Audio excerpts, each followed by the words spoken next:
Hello दोस्तों, तो आज की ताज़ा खबर ये है कि मेरे आलस ने अपना शानदार परिचय दिया है आज।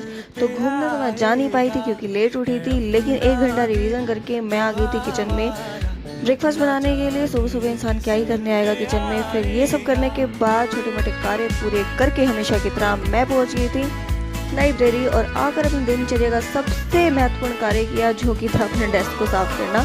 और मेरा डेस्क पता नहीं रोज इतना गंदा हो कैसे जाता है, ये बात तो मेरी समझ से बाहर है। फिर उसको साफ करने के बाद पढ़ ही रही थी कि मुझे लगी थी जोरों की भूख।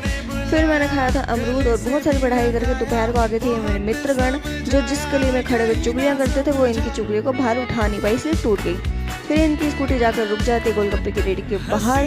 फिर इन बुक्खड़ दोस्तों के साथ मैंने मिलकर खाए थे गोलगप्पे ठूसे, एक दूसरे के बहुत सारे मजाक उड़ाए और ये सारे कार्य पूरे करके हम जा ही रहे थे घर कि हमारी स्कूटी में पंचर हो गया था। इसलिए पैदल पैदल जाकर मैंने लगवाया था अपनी स्कूटी में पंचर। हवा भरवाने के बाद फिर हम चले गए थे किराना स्टोर पर, जहाँ से राशन का सारा सामान उठाने के बाद आ गए थे हम घर। फिर घर आकर मैंने खाया था खाना, पेट भर के खाना ठूसने के बाद मैंने धूप में बैठकर थोड़ी देर पढ़ाई की थी, बस धूप जाने ही वाली थी। फिर थोड़ी देर धूप में बैठकर पढ़ाई की, फिर अंदर जाकर पढ़ाई की आराम से। फिर रात को मैंने धोए थे बर्तन। और भाई सर्दियों में सबसे महत्वपूर्ण कार्य यही है, और बार बार अपने स्लीव्स को ऊपर करना इतना मुश्किल हो जाता है। फिर ये सारा कार्य पूरे करने के बाद खाना बनाया। आज के लोग पसंद आया हो तो लाइक शेयर सब्सक्राइब ज़रूर कर देना। Tata bye bye, see you, फिर मिलते हैं।